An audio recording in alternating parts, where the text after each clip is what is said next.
स्वागत है आपका अपने YouTube channel biology with Harikesh में। आइए आज हम आपके लिए class 10th specially UP board 2022 की जो परीक्षा होने वाली है, इसके लिए हम ऐसे सेलेक्टेड क्वेश्चंस लेके आए हैं आपके लिए जीव विज्ञान के, जो जिसकी संभावना 100% है कि यहीं से क्वेश्चंस आएंगे।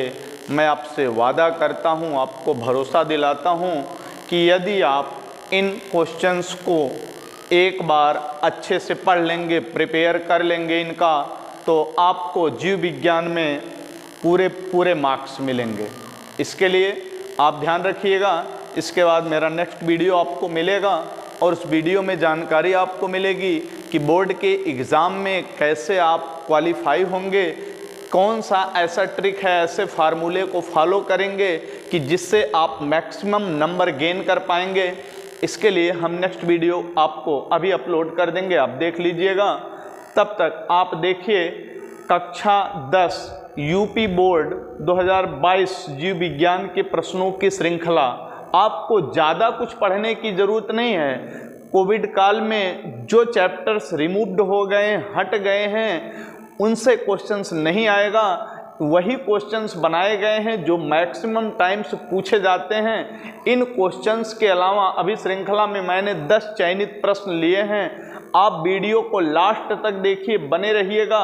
ऐसे एक्स्ट्रा शॉर्ट्स मैं आपको बताऊंगा कि जहां से क्वेश्चंस 100% आते हैं, उसके बाहर से एग्जामिनर भेज ही नहीं पाएगा, क्वेश्चन दे ही नहीं सकता।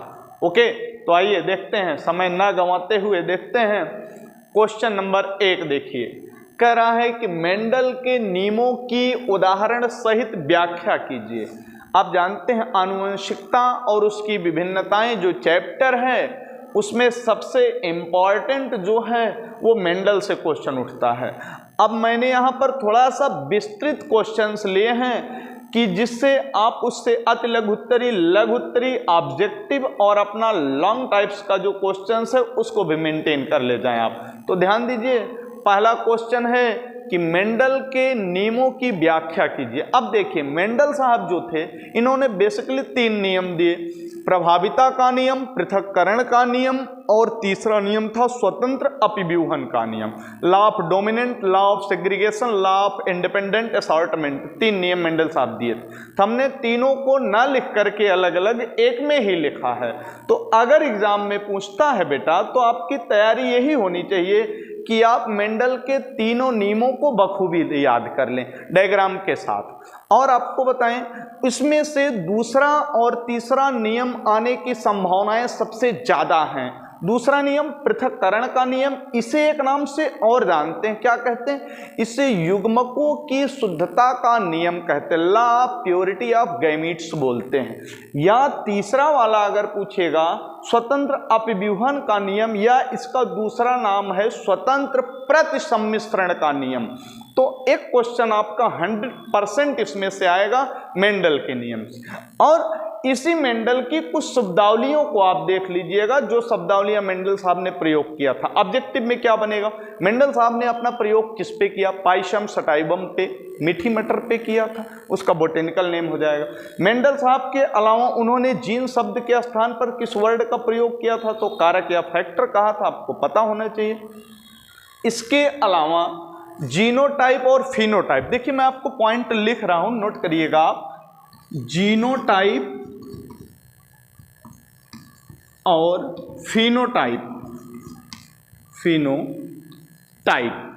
इसको देख लीजिएगा। ये भी थोड़ा सा सिलेक्टेड क्वेश्चंस में आता है। जीनोटाइप और फिनोटाइप, इसको कहते हैं आप जीन प्रारूप, इसे दृश्य प्रारूप या लक्षण प्रारूप के नाम से जानते हैं। तो क्वेश्चन नंबर 1 आपका हो गया। दूसरा क्या कर रहा? मनुष्य के आहार नाल का सचित्र वर्णन कीजिए। अब देखिए, इसको क्वेश्चन बदलेगा कैसे? अगर ये घुमा करके पूछेगा तो यही कहेगा कि मानव के पाचन तंत्र का सचित्र व्याख्या कीजिए। या पाचन तंत्र कह दे या आहार नाल कह दे, क्वेश्चन सेम है। कभी कभी आप डाउट में हो जाते हैं कि पूछ क्या रहा है। समझ पा रहे हैं अपना। तो आप क्या करेंगे, मानव के डाइजेस्टिव सिस्टम या एलिमेंट्री कैनाल की बात कर रहा है, तो पूरे आहार नाल माउथ टू एनस, मुंह से लेकर के गुदाद्वार तक की संपूर्ण संरचना को बनाना है, एक एक नाम लिखना और उसकी व्याख्या करनी, अगर विस्तृत में आएगा। तो ये क्वेश्चन आपका हो गया मनुष्य के आहार नाल का सचित्र वर्णन। तो मनुष्य के आहार नाल का सचित्र वर्णन पूछे, अगर नहीं पूछता है तो क्या कहेगा वो तुरंत कहेगा कि मानव के पाचन तंत्र का सचित्र वर्णन कीजिए, ठीक है ना। नेक्स्ट क्वेश्चन आपका थर्ड है, ये देखते हैं। कह रहा है रक्त क्या है, इसके प्रमुख कार्य लिखिए। देखिए पहला तो 2 क्वेश्चन इससे बनेंगे। पहला पूछेगा रक्त किसे कहते हैं, तब को डेफिनेशन देनी होगी कि रक्त क्या है, कनेक्टिव टिश्यू है, कैसे कैसे होता है, किन किन कंपोनेंट से मिलके बना। फिर पूछ रहा है कि अगर इसके प्रकार पूछे तो प्रकार आप लिखेंगे, अदरवाइज अलग से क्वेश्चन बनता रक्त के प्रमुख कार्य लिखिए। तो रक्त के कौन कौन से वर्क होते हैं, ब्लड का क्या फंक्शन होता है, इसको लिखना होगा। तो अब अगर रक्त के कार्य मैंने यहाँ बताया है, रक्त क्या है, इसके कार्यों की व्याख्या कीजिए, तो आपको लिखना होगा ब्लड क्या होता है, ब्लड के कौन कौन से प्रकार होते हैं, फिर आप हेडिंग डालेंगे ब्लड के मुख्य रूप से कार्य क्या होते हैं, ठीक है। ये आपको कंप्लीट मैं बात कर रहा हूं यहाँ पर। अगर वो ब्लड ग्रुप की भी बात करता है तब भी आप ब्लड से रिलेटेड क्वेश्चन को देख लीजिएगा। मैं ये बताना चाह रहा हूं कि रक्त से क्वेश्चन आएगा, मेंडल के नियम से आएगा, पाचन तंत्र से क्वेश्चन आएगा, मैं ये गेस कर रहा हूं आपको। ओके, नेक्स्ट क्या कर रहा है, देखिए क्वेश्चन नंबर 4 कह रहा है निम्न पर टिप्पणी लिखे। फिलहाल हाई स्कूल में टिप्पणी लिखने के लिए नहीं आता, मैं ये इसलिए लिख दिया कि एक ही लाइन में मैं कई क्वेश्चन को समराइज कर रहा हूं, यहां पर ऐड करने का प्रयास किया हूं। देखिए जो लघुत्तरीय प्रश्न आते हैं उनमें ये क्वेश्चंस पूछे जाते हैं, तो यहां पर मैं इसलिए हाईलाइट कर रहा हूं क्योंकि ये क्वेश्चंस आ सकते हैं 2 अंक में या 1 अंक में, सीधे सीधे डेफिनेशन आपसे पूछेगा। तो पहला है रसारोहण, एसेंट ऑफ सैप किसे कहते हैं, रस का ऊपर चढ़ना, खनिज पदार्थों का वृक्षों की जड़ों से उनके शीर्ष तक कैसे जाता है, कौन सी क्रिया द्वारा, तो रसारोहण पूछेगा। दूसरा वाष्पोत्सर्जन या ट्रांसपायरेशन किसे कहते हैं, ये पूछेगा। और नहीं पूछेगा तो ट्रांसपायरेशन से रिलेटेड एक क्वेश्चन और बनेगा, क्या कि रंध्रों का खुलना और बंद होना, रंध्रों की क्रियाविधि का सचित्र वर्णन, वो पूछेगा कि क्या व्हाट इज स्टोमेटा, तो स्टोमेटा क्या है और इसका वर्क क्या है, तो रंध्र की संरचना, रंध्र की संरचना और कार्यों की व्याख्या पूछ लेगा। इसलिए वाष्पोत्सर्जन देखिएगा, साथ साथ स्टोमेटा की ओपनिंग और क्लोजिंग देख लीजिएगा। नेक्स्ट क्या कर रहा है, जीवाश्म, व्हाट इज फॉसिल्स पूछ रहा है जीवाश्म क्या होते हैं, ये क्वेश्चन बनेगा। और अगर विस्तृत में ले जाएगा तो जीवाश्म के प्रकार वो पूछ सकता है, जीवाश्म किसे कहते हैं, उसके प्रकारों का वर्णन कीजिए, अथवा एग्जाम्पल दे देगा निम्न में से कौन सा जीवाश्म का एक उदाहरण है। या एक क्वेश्चन और आप लिखिए यहां पर जो इंपॉर्टेंट है, क्या पूछेगा, अवशेषी अंग क्या होता है, अवशेषी अंग किसे कहते हैं, लिख लीजिएगा, इंपॉर्टेंट है, छपेगा। अवशेषी अंग किसे कहते हैं, यह आप देखिएगा। नेक्स्ट आइए, जैव आवर्धन किसे कहते हैं, जैव आवर्धन किसे कहते हैं, वेरी वेरी इंपॉर्टेंट क्वेश्चन है, जैव आवर्धन किसे कहते हैं। नेक्स्ट है दोहरा निषेचन, डबल फर्टिलाइजेशन की बात कर रहा है। अब दोहरे निषेचन में कुछ और टिप्स आप जान लीजिए, एक्स्ट्रा क्या पूछ सकता है, दोहरा रुधिर परिसंचरण पूछ लेगा। मनुष्य में डबल ब्लड वेस्कुलर सिस्टम पाया जाता है, तो दोहरा रुधिर परिसंचरण पूछ सकता है, या दोहरा निषेचन पूछेगा। इसमें केवल निषेचन की परिभाषा भी शामिल है। ओके, इसके साथ साथ 2 चीजें और आप नोटिस करेंगे, क्या कि लैंगिक और अलैंगिक जनन क्या होता है, अभी नीचे हम बात करेंगे। फिलहाल यहां आप जानिए लैंगिक और अलैंगिक जनन में डिफरेंशिएशन, अंतर पूछेगा। फिर आइए क्वेश्चन नंबर नेक्स्ट 5 क्या कह रहा है मनुष्य में लिंग निर्धारण का सचित्र वर्णन करिए। वेरी वेरी इंपॉर्टेंट क्वेश्चन है ये, पक्का छपेगा एग्जाम में। मनुष्य में लिंग निर्धारण का सचित्र वर्णन करिए। अब कह रहा मनुष्य में लिंग निर्धारण, आपको दिखाना है सेक्स डिटर्मिनेशन XX और XY को डायग्रामेटिक ढंग से। इसके अलावा आपको क्या लिखना होगा, इसमें डायग्राम देने के बाद आपको लिखना होगा क्या, समजात गुणसूत्र, लिंग गुणसूत्र, दोनों की परिभाषा देनी होगी, एक डायग्राम देना होगा, तो ये विस्तृत उत्तरी प्रश्न में आपका आ जाएगा। ओके, ठीक है ना। तो मनुष्य में लिंग निर्धारण या गुणसूत्र या जीन से संबंधित भी क्वेश्चन इससे बन सकते हैं बेटा। नेक्स्ट पे आप आइए, क्वेश्चन नंबर 6 क्या कह रहा है, कह रहा समजात तथा समवृत्त अंग को उदाहरण सहित परिभाषित कीजिए। ये भी बहुत सेलेक्टेड क्वेश्चन है, चयनित प्रश्न है, श्योर आता है एग्जाम में, कई बार ये पूछा गया है। मैं अपना एक्सपीरियंस शेयर कर रहा हूं आपसे, आप जरूर देख लीजिएगा। समजात और समरूप या समवृत्त अंग का उदाहरण और परिभाषा 100% पूछेगा, नोट करिएगा आप, छपेगा आपकी बार 2022 के यूपी बोर्ड एग्जाम 2010 में, कक्षा 10 वाले में पक्का छपेगा। कुछ क्वेश्चंस ऐसे हैं जिनके आने की प्रबल संभावनाएं हैं। ओके, नेक्स्ट देखिए, कह रहा है परिवार नियोजन की विधियों का वर्णन करिए, कि जनसंख्या वृद्धि को रोकने के उपाय पूछ लेगा, या कहेगा परिवार नियोजन से आप क्या समझते हैं। दो क्वेश्चन, एक ही क्वेश्चन को दो तरह से, परिवार नियोजन से आप क्या समझते हैं, या जनसंख्या वृद्धि को आप कैसे कंट्रोल करेंगे, नियंत्रित करेंगे, कारण स्पष्ट कीजिए। अथवा एक क्वेश्चन इससे रिलेटेड और पूछेगा, वो क्या पूछेगा आप देखिए, पूछेगा जनसंख्या विस्फोट क्या होता है। अब जनसंख्या विस्फोट में जनसंख्या दब गई, ये नहीं लिखना, आपको पढ़ाया गया होगा, जो भी टीचर बताएं आपको बताए होंगे। जनसंख्या वृद्धि क्या होती है, ऐसा कुछ पूछेगा वो।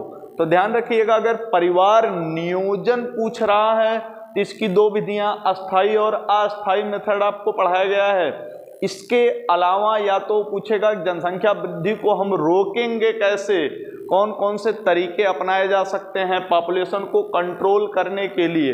ओके, नेक्स्ट है क्वेश्चन नंबर 8 क्या कह रहा है, एक प्रारूपिक पुष्प के भागों की चित्र सहित व्याख्या कीजिए। ये कह रहा है कि एक पुष्प बनाना है और एक कंप्लीट पुष्प के कौन कौन से भाग होते, कैलिक्स, कोरोला, एंड्रोसियम, गाइनोसियम होते ना, तो आपको दिखाना होगा क्या कैलिक्स है, क्या कोरोला, क्या एंड्रोसियम, क्या गाइनोसियम, सबके क्या क्या कार्य होते हैं, कहाँ ओवरी है, कहाँ अंडाशय जिसको बोलते हैं, कहाँ पिस्टिल है, कहाँ कौन सा पार्ट है पुष्प का, उसको आपको डायग्रामेटिक देना होगा। तो एक डायग्राम इसका जरूर देख लीजिएगा आप, ठीक है।